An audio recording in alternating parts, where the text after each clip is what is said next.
All right. So now it's time to introduce our next speaker, Mr. Amit L. Barua, Director, XED Executive Development. Let me give a small brief about them. Mr. Amit is a senior L&D leader with over 24 years of experience in learning and development, executive education, and training management. A certified instructional designer and ROI professional, he specializes in leadership and behavioral training. Formerly program director at ISB's Center for Executive Education, he led the design and delivery of high-impact programs driving revenue growth and strategic initiatives. He has also held key L&D roles at Star Union, Daesh, SBI General Insurance, and worked with the HDFC and Tata Group companies. Mr. Amit brings deep expertise in adult learning and strong track record of aligning learning strategies with business goals. His leadership has consistently enhanced organizational capabilities and addressed evolving learning needs in dynamic global environments. Everyone, let's welcome them with a huge round of applause. Everyone, please. Energy. Whenever a leader steps up on the dais, I'm expecting everybody to welcome them with an open heart. And the topic is going to be from knowledge to action, empowering senior leaders through strategic learning interventions. With this, can we have Mr. Amit Al Barua, sir, on the dais, please? So much, indeed a pleasure interacting with all of you all this morning. The topic of my talk this morning is from knowledge to action, empowering senior leaders through strategic learning interventions. Now, why do I say from knowledge to action? Because increasingly across work that we've been doing for senior leaders across large organizations, MNC organizations, we've been hearing this consistently again and again, and we hear it again and again. And that is, the learning intervention for senior leaders needs to have an outcome, needs to have actionables, needs to be a means towards achieving a goal and not an end in itself, a means to an end. And therefore, I'm going to be talking a little bit more about this over the next couple of slides. Now, transformation is old news. The future is industry convergence. Now, we are all used to bucketizing companies into various industries. For example, a pharmaceutical industry, a banking industry, a broking industry, a garment industry, and so on and so forth. But if you speak to maybe a bank, one of the large banks and senior leaders in one of the banks here, and you try and understand from them what is the fear that they're holding with them, and they'll say that the biggest fear that they hold is not with regard to competition from the bank next door, but competition coming in from the unknown. The bank next door is familiar territory for them. What they fear is competition coming in from the unknown. For example, maybe the retail chain which decides to start offering credit cards, for example. Today, in fact, you have banks globally which don't have a single branch at all on the ground, not a single branch at all on the ground, and yet their CSAT scores rank right up there. Now, you'd wonder whether you want to categorize them as a bank or would you want to categorize them as a technology company. Nearer home, we have Zerodha, which has disrupted the broking industry. In an industry where till the other day, the only way that one thought one could expand is by opening more branches and by having more number of relationship managers. But you have a Zerodha today, and you'd again wonder whether you'd want to categorize this organization as a broking company, or would you want to categorize it as a technology company? So yes, technology transformation is old news. The future is convergence. Now, the power of AI is dramatically transforming the way we work. In fact, AI is a great skill leveler. In our learning fraternity, till quite some time back, we used to be having a role of a content writer. Now, he or she used to be writing content for our programs, typically largely asynchronous programs. Now, that role has become more or less redundant today. In fact, it will cease to exist very soon. Today, if you look at the content writer, the gap between a good content writer and a not so good content writer has diminished completely. I was in a talk listening to the Dean of Oxford University just about a month back at London. And most of his research work is around the area of AI. And he says that in about 4 to 5 years down the line, AI, he believes, would be able to replicate most human skills. And he says that if those skills that AI may not be able to, would be able to do a far better job, he says, with regard to most human skills. And he says those skills that AI may not be able to better up, it will at least be able to replicate. And yes, he also does believe that it will make a number of skills existing today redundant. So therefore, what are those skills which are becoming more and more relevant today? And those are the power skills. The skills to be able to empathize, to show generosity, to show compassion, to motivate a team, to lead a set of people, etc., and so on. These are skills that are difficult for an AI to take over. Now, if you look at what Josh Bersin has to say, Josh Bersin is a best-selling author and a global expert in the area of talent management. He says that CXOs need to have T-shaped skills. And what are those T-shaped skills? He talks about the depth of skills and the breadth of skills. Within the depth of skills, we have skills like negotiation, channel management, pipeline management. And within breadth of skills, we have skills like project management, sales recruiting, and so on. Now, let's now look at our typical learning structure and framework. We start with learning needs assessment. We call it a diagnostic study at our end. And then we work on designing and developing the learning solution, post which we want to implement that learning solution, and subsequently thereafter, we want to track the outcome of that learning intervention. I'm going to talk a little bit about these. Now, when you look at a diagnostic study, what's the objective of a diagnostic study?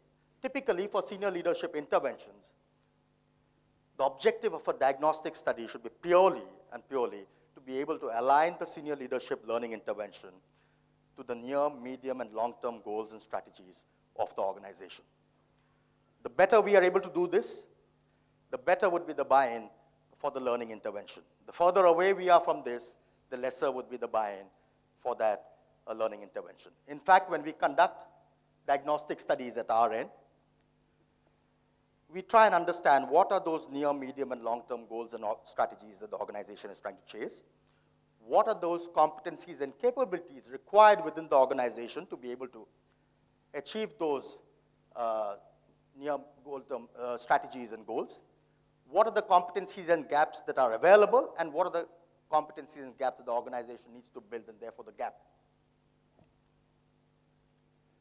So when we look at a diagnostic study, we therefore look at collecting information in two formats. One is from secondary information, the other from thereafter from primary information. From secondary information, once we have an NDA in place, we look at seeking documents like a competency framework, seeking documents like a strategy document, and so on. And thereafter, we look at collecting information through primary sources, which is we look at interviewing senior leaders within the organization. We want to meet the senior-most leadership of the organization, and we try and understand from them what are those near, medium, and long-term goals and strategies, as I said, that the organization is trying to chase. We would interact with members of the HR team, the learning department. We would also interact with prospective participants for whom the learning intervention is being envisaged. And to close the loop appropriately, we'd interact with reportees to those prospective participants. And all of this then culminates into a diagnostic study report, which then becomes a base document for us to work on designing the learning intervention. The learning intervention, in fact, could be something like a short 2 or 3 day intervention. We call it an event-based intervention, or it could be a more structured developmental journey over, say, a 6, 9, or 12-month period. And that intervention could be a blended intervention, could have multiple classroom interventions built in. It could have live interactive sessions built in. It could have asynchronous learning built in there. When generally do we bring in asynchronous learning? When as a part of the learning intervention, we are wanting to tap learning gaps of specific learners within that entire group, which is specific to each individual, each learner in that particular group. For example, if you've done, say, an assessment, a Hogan or a 360-degree prior to deploying the learning intervention, and those assessments have thrown various reports and so on and so forth. And those reports showed some gaps, and therefore we could look at asynchronous learning electives being assigned to XYZ learners in the group to be able to address those learning interventions, those gaps. So therefore, we could have a situation where there could be a learner who is part of a learning group where he goes with the rest of the group, and there is a detour that he or she takes through these asynchronous electives that he or she needs to complete for him to be able to receive the certification at the end. We could bring in industry immersions. Senior leaders, in fact, industry immersions resonate very well with senior leaders is what we've seen in our experience. And I'll give an example or two here. Not very long back, we were deploying a learning journey for a large organization. And as a part of that learning journey, one leg of the intervention was happening in Singapore. And among various aspects that they were learning, one module that they were learning was around operational excellence. And for them to be able to understand operational excellence better, we took them to Marina Bay Sands. Now you'd ask me, why Marina Bay Sands? And what does Marina Bay Sands have to do with operational excellence? Now Marina Bay Sands, for those of you all who are aware, is one of those premier hotels across the world, which has the highest occupancy ratio, as high as about 95 to 98%, which is very, very high as per hospitality industry standards. And yet with that high occupancy ratio, their check-in rates, the time that people take for them to check in into the room is among the lowest in the entire industry globally, which means that they spend the least amount of time at the check-in counters before they enter their room. Now, that's not enough. They also work with a handicap which most premier hotel groups don't have. And in most hotels, you'd see that there is a housekeeping room on every floor. So when a guest checks out, the housekeeping staff from that particular floor services the room before the next guest comes in. But Marina Bay Sands is vertically structured. It's a 64-story structure, 2 towers with a boat-shaped infinity pool on the top floor. And there, the housekeeping rooms are at various floors. So one housekeeping room services multiple floors. So when a guest checks out, these housekeeping staff members need to move up and down floors, which is time-consuming. And yet with this kind of a handicap, they achieve what they are. Now, if you have a group of senior leaders who are understanding concepts and frameworks around operational excellence, and then they go back into a live environment like that of Marina Bay Sands, where cases are being written on their operational excellence achievements, and they see how those frameworks are being deployed there, that's learning that they're going to be carrying with them for a long, long time.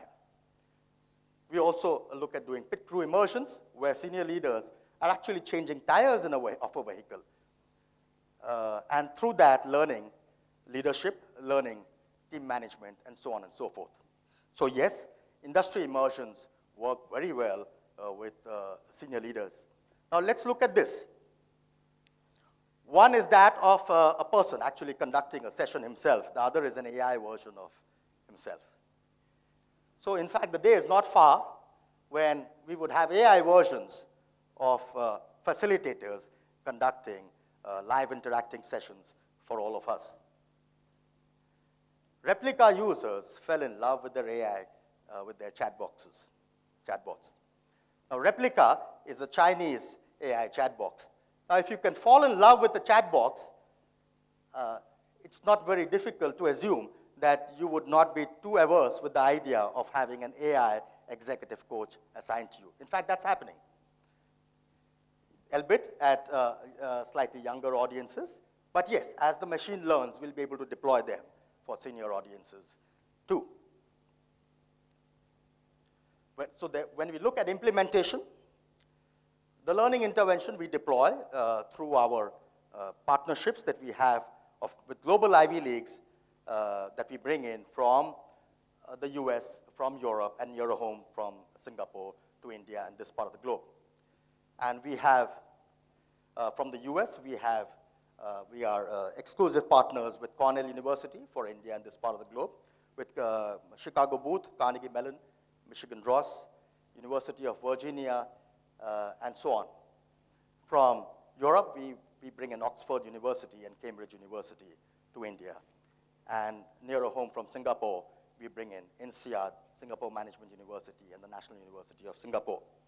In fact, with Ivy League universities comes Ivy League faculty who bring in strong research into the classroom. In fact, senior leaders also like to utilize these opportunities as strong networking opportunities. In a program that we concluded for a large pharmaceutical company, with the last leg happening at London, and we concluded that just about a month back, one of those senior leaders stood up and he said that my biggest takeaway, among other aspects, from this entire learning intervention is that till the other day, when I required to get work done, work done from other department heads, he was a department head himself, other department heads, I used to send formal emails. Today, I just pick up the phone and speak to the concerned person, and the job gets done in a ziff. Because all my stakeholders are in fact in this room that I am with them. So yes, and if that's the kind of crunching of timelines and turnaround times that's happening within the organization, that's a lot of value add for the organization too. In terms of location, again, senior leaders love exposure. So we could do one leg, for example, in a Delhi, another leg in a Singapore, or in Dubai, or in London, or at the Cornell campus in New York City at Roosevelt Island. We could look at conducting, for example, an immersion, an industry immersion in Dubai or Singapore. We could also look at conducting one leg of the program in your office here, and another leg maybe in an off-site kind of a format outside of Delhi. We could bring in the faculty here. So multiple formats could be looked at there. Then if we look at impact assessment, we track impact assessment at all 4 levels of the Kirkpatrick model. At level 1, we track it through happy sheets. At level 2, we do it through assessments, quizzes, and so on and so forth. At level 3, we do it through peer coaching and executive coaching. Now, executive coaching is again something that we could build in that journey that I spoke of. So for example, if you've had people who've been exposed to an assessment like a Hogan or a 360-degree right at the start, and those assessments have thrown various reports, then the executive coach, our executive coach, they're ICF certified, MCA, and associate certified coaches, master certified coaches from ICF, they could work with them on those reports to try and make meaning out of those reports and help them work on their IDPs, individual development plans, during the 9 or 12-month journey that they are undergoing through in the learning intervention. We could, in level 4, that is at impact assessment, we bring in action learning projects, and we bring in Shark Tank projects. Now, what are Shark Tank projects? Shark Tank projects is when the group, those groups which are working on these, on those projects, now these groups are finally then going back to a panel of the senior leadership of the organization and to a lead faculty, seeking funding for those projects which have already been prototyped. So the prototyping of the project would have happened during the entire learning journey. And then they go back and they're seeking funds. Now, we've had situations where organizations, the senior leadership, in fact, have signed off on various projects, and those projects have got funding from the board, and they've been hived off as SBUs with the CEO assigned. And we've seen that happening across programs that we've put together and designed. Now, if you're seeing that kind of an outcome out of a program, now for a sponsor of a program, like a chairman or so on, CEO and a chairman and so on, that's a lot of value from a learning intervention that one would see. That's it from my side. Thank you very much. It was a pleasure interacting with you all. I'd be happy to interact more. We have our booth outside, and we'd be happy to interact more during the course of the day. Thank you once again.